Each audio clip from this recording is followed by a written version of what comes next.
प्यारे दोस्तों, बहुत-बहुत स्वागत है आपका अपने चैनल यूजीसी नेट साहित्य दर्पण में। तो फ्रेंड्स आज की क्लास में हम इकाई 1 से ही इसका भाग 2 लेकर आए हैं। हमने जैसा कि पहले कह दिया है कि हम 2000 प्रश्नों का संग्रह करेंगे।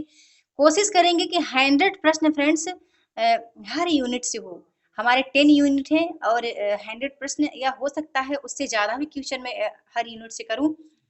तो हम अपने क्लास की ओर चलते हैं। क्लास प्रारंभ करने से मैं आपको बता दूँ कि जो इकाई 1 है, इससे फ्रेंड्स आपके कुछ टॉपिक हैं जो ज़्यादा इम्पोर्टेंट है। जैसे आपको पढ़ना क्या है, तो हिंदी की ऐतिहासिक पृष्ठभूमि है, उसको आपको पढ़ लेना है इकाई 1 में।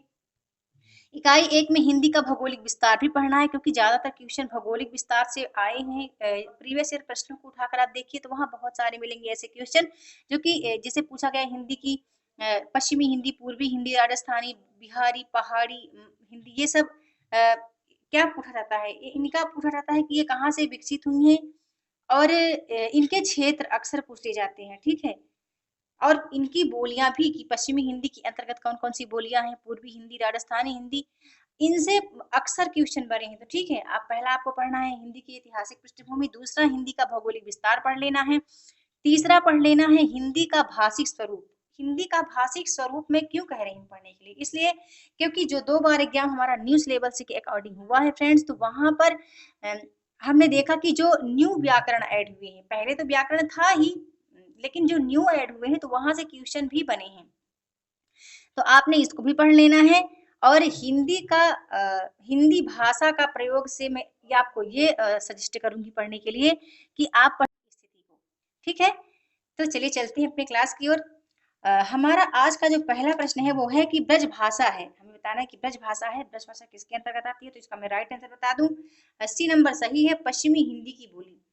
नेक्स्ट क्वेश्चन है कौरवी का दूसरा नाम क्या है? तो इसका राइट आंसर है खड़ी बोली, क्योंकि ये प्रीवियस ईयर प्रश्न है। अब बताना चाहूंगी कि अधिकतर क्वेश्चन है जो प्रीवियस ईयर से ही यहाँ पर टाइप किए गए हैं। और ये भी कह दूं फ्रेंड्स कि जो तथ्य मैंने इस लिए हैं आज, ये जिस बुक या जिस पुस्तक से मैं आपको अध्ययन करवा रही हूँ वो न्यू सिलेबस के अकॉर्डिंग ही तैयार की गई है। ओके, हमारा दूसरा प्रश्न कौरवी का दूसरा नाम क्या है? तो इसका राइट आंसर सी सही है, खड़ी बोली।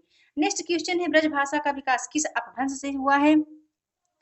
तो इसका जो राइट आंसर है वो डी सही है, सौर सेनी अपभ्रंश से हुआ है ब्रज भाषा का विकास। अब बात करूं फ्रेंड्स इन दोनों से तो आप अवगत है, लेकिन जो खस है तो बता दूं कि खस पहाड़ी अपभ्रंश के अंतर्गत आती है। ऐसा मैं क्यों कह रही हूँ, ऐसा किसने कहा? ऐसा सुनीत कुमार चटर्जी ने कहा है खस के संबंध में। ओके, अगला प्रश्न है खड़ी बोली का दूसरा नाम क्या है? तो कौरवी है। एक प्रश्न बनता है कि कौरवी का दूसरा नाम क्या है? यहाँ पर बन गया खड़ी, तो आंसर हुआ खड़ी बोली। अब प्रश्न आ गया कि खड़ी बोली का दूसरा नाम क्या है? तो कौरवी, ठीक है। क्योंकि कभी-कभी क्या होता है कि प्रश्न को आंसर बना बना लेना और आंसर को प्रश्न बना लेना, ऐसा अक्सर यूजीसी नेट का फंडा ही है एग्जाम में पूछने का, ठीक है। अगला प्रश्न है भारत के संविधान ने राजभाषा घोषित किया किसको? तो हिंदी को, ये सही है। नेक्स्ट क्वेश्चन है इनमें से अवधि का विकास किससे हुआ है? तो इसका जो राइट आंसर है वो डी नंबर सही है, अर्धमागधी से। आपको इन सबको भी आपने पढ़ना ही है, ठीक है। यदि आप नेट जेआरएफ की तैयारी सीरियस कर रहे हैं तो जो भी आपको जहां से भी जितने क्वेश्चन मिले मतलब प्रश्न सार्थक होने चाहिए, ऐसे नहीं कि आप कुछ क्वेश्चन पढ़ते जाएं। तो आप उनके चारों आंसरों पर जरूर ध्यान दिया करिए। नेक्स्ट प्रश्न है का दूसरा नाम है जो अधिक प्रचलित है वो क्या है? तो इसका जो करेक्ट ऑप्शन है वो जयपुरी, ए नंबर सही है। अगला प्रश्न है इनमें से कौन सा कथन असत्य है? तो इसका जो पहला प्रश्न है वही असत्य है फ्रेंड्स, पहला ऑप्शन कि बोली का क्षेत्र भाषा से बड़ा होता है, ये बात असत्य है। अगला प्रश्न है अपभ्रंश के भाषिक एवं व्याकरणिक रूप का विवेचन किसने किया? तो इसका जो करेक्ट ऑप्शन मैं बताना चाहूंगी, ये काफी इंपॉर्टेंट क्वेश्चन है फ्रेंड्स। इसका जो राइट आंसर है डी नंबर सही है, हेमचंद्र ने। अगला प्रश्न है इनमें से कौन सा जोड़ा ठीक नहीं है? तो बता दूं सी नंबर सही है, मुंशी सदा सुखलाल, रानी केतकी की कहानी इनका नहीं है। आपको बताना है कि रानी केतकी की कहानी किसकी कृति है। अगला प्रश्न है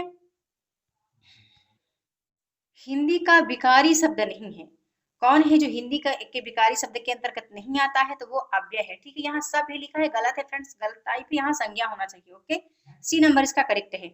अगला प्रश्न है इन गामन में छोरिन के पीहर ए, यह किस बोली का वाक्य है? बता दूं ऐसे कई बार भी प्रश्न पूछे जा चुके हैं। एक वाक्य दिया है, आपको बताना ही है कि वो किस भाषा में लिखा गया है, किस बोली में लिखा गया है। तो इसका जो राइट आंसर है फ्रेंड्स वो बी सही है, ब्रजभाषा में। अगला प्रश्न है, इनमें से कौन सा उचित नहीं है, कौन सा मेल है जो उचित नहीं है? तो इसका सी नंबर सही है, मारवाड़ी, छत्तीसगढ़ी, राजस्थानी ये उचित नहीं है। अगला प्रश्न है, इनमें से हिंदी का एक रूप क्या है? हिंदी का एक रूप क्या नहीं है? तो इसका जो डी नंबर सही है वो कोंकणी नहीं है। अब आप बताना कोंकणी किसके अंतर्गत आता है, प्लीज आप मुझे जरूर बताइएगा। नेक्स्ट प्रश्न है, राजभाषा आयोग का गठन कब हुआ? तो इसका जो करेक्ट ऑप्शन है बी नंबर सही है, 1955 में। फिर हमारा अगला प्रश्न है फ्रेंड्स, यहाँ पर प्रश्न की जो टाइप की गई है वो गलत की गई है, ठीक है। प्रश्न होना चाहिए कि राजभाषा अधिनियम कब बना, ऐसा होना चाहिए। राजभाषा आयोग अधिनियम कब बना, ऐसा नहीं होना चाहिए गठन किया कब हुआ। तो ये टाइप मिस है, इसका राइट आंसर सी होगा। ऐसा क्वेश्चन आपको आगे देखने को मिल जाएगा, इसलिए वीडियो के अंत तक आप बने रहें। अगला प्रश्न है, राजभाषा अधिनियम के अनुसार इनमें से ख श्रेणी के अंतर्गत राज्य नहीं आता, तो कौन सा राज्य है जो नहीं आता? बी सही है, हिमाचल प्रदेश। अब आपको पता है ना कि क वर्ग, ख वर्ग और ग वर्ग की श्रेणी में रखा गया है हमारे राजभाषा आयोग के अंतर्गत। तो उम्मीद करती हूँ कि आप इस प्रश्न से फ्रेंड्स अवगत ही होंगे। हमारा नेक्स्ट क्वेश्चन है, इनमें से किस भाषा में संस्कृत के तत्सम शब्दों का प्रयोग सबसे कम होता है? इनमें से किस भाषा में संस्कृत के तत्सम शब्दों का प्रयोग सबसे कम होता है? तो किस में? तो इसका जो राइट आंसर है बी सही है, हिंदुस्तानी में। अगला प्रश्न है, दक्षिणी हिंदी का दूसरा नाम क्या है? ये भी इंपॉर्टेंट है, ये भी एग्जाम में कई बार पूछा जा चुका है। तो इसका जो करेक्ट ऑप्शन है वो हिंदी है। नेक्स्ट क्वेश्चन है, भारतेश्वर बाहुबलीदास नामक रचयिता के नाम हमें बताना है। ये तो बहुत फेमस क्वेश्चन है, कई बार एग्जाम में फ्रेंड्स ये पूछा जा चुका है। तो इसका जो राइट आंसर है बता दूं, बी नंबर सही है, शालभद्र सूरी। अब आप इन तीनों के रचनाओं को प्लीज आप याद रखिएगा। 84 सिद्धों में सबसे पहले कौन है? तो बहुत फेमस है ये भी, बी नंबर सरहपा।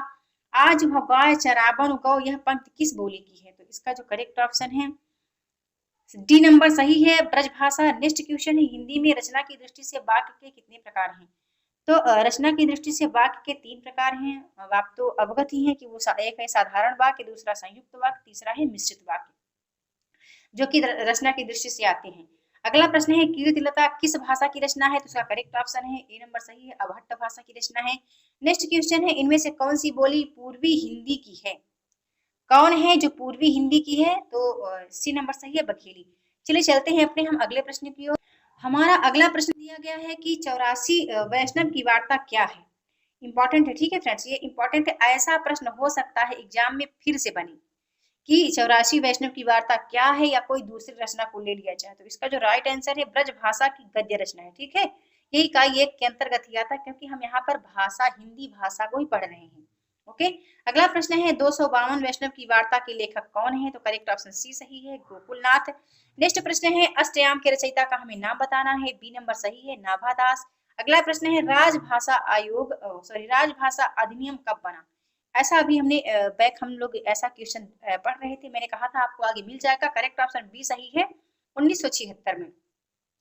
अगला प्रश्न है, इनमें से कौन सुमेलित नहीं है?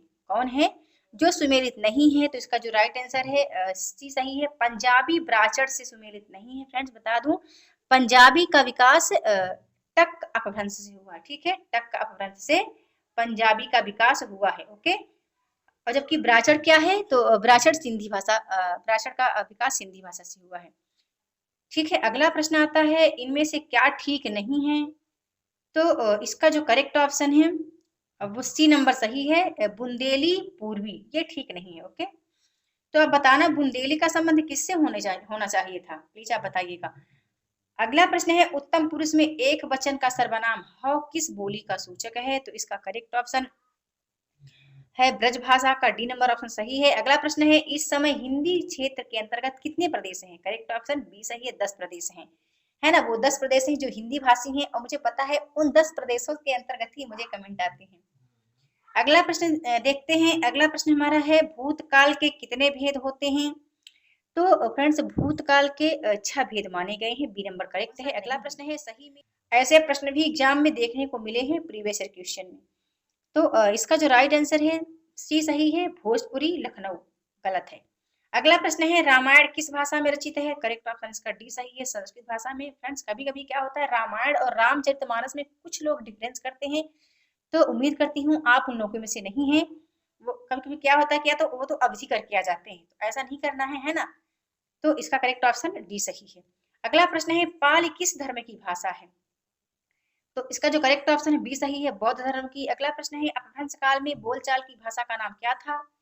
तो इसका जो करेक्ट ऑप्शन है, राइट आंसर इसका बी सही है, देश भाषा। अगला प्रश्न है बैसवाड़ी बोली का दूसरा नाम क्या है? ये भी एग्जाम में कई बार पूछा जा चुका है, तो इसका राइट आंसर बी सही है, अवधि। नेक्स्ट क्वेश्चन है पहाड़ी भाषा का विकास किस अपभ्रंश से हुआ है? करेक्ट ऑप्शन इसका डी सही है, खस भाषा से हुआ है, और ऐसा किसने माना है? सुनीति कुमार चटर्जी ने। अब आप इन तीनों का विकास किससे हुआ है, प्लीज आप इसको देखिएगा। अगला प्रश्न आता है सौरसेन प्रदेश किसके नाम पर पड़ा? तो करेक्ट ऑप्शन है सी नंबर सही, सूरसेन के नाम पर। चलते हैं अगले प्रश्न की ओर। अगला प्रश्न हमारा दिया, वर्ण रत्नाकर इनमें से किसकी कृति है? तो इसका जो राइट आंसर है, आंसर बताना चाहूंगी डी नंबर सही है, ज्योतिष ठाकुर की। ये भी बहुत इंपॉर्टेंट क्वेश्चन है, कई बार एग्जाम में फ्रेंड्स ये भी पूछा जा चुका है। अगला प्रश्न है इनमें से दामोदर शर्मा की कृति कौन सी है? तो करेक्ट ऑप्शन है सी नंबर सही, उक्ति व्यक्ति प्रकरण। नेक्स्ट प्रश्न आता है अपभ्रंश का पहला कवि किसे माना जाता है? तो करेक्ट ऑप्शन बता दूं, बी नंबर सही है, हेमचंद्र को।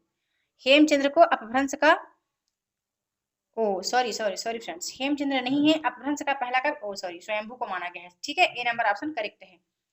अगला प्रश्न है इनमें से गलत जोड़े को हमें अलग करना है, तो इसका जो करेक्ट ऑप्शन सी सही है, दामोदर शर्मा वर्ण रत्नाकर, ये गलत है अभी, क्योंकि हम देख कर आए हैं पहले प्रश्न में कि दामोदर शर्मा जो की कृति उक्ति व्यक्ति प्रकरण है। ठीक है, अगला प्रश्न है अपभ्रंश भाषा का प्राचीनतम प्रयोग किस साहित्य में हुआ है? ये इंपॉर्टेंट क्वेश्चन है, तो इसका करेक्ट ऑप्शन बताना चाहूंगी, बी नंबर सही है, जैन साहित्य में हुआ है।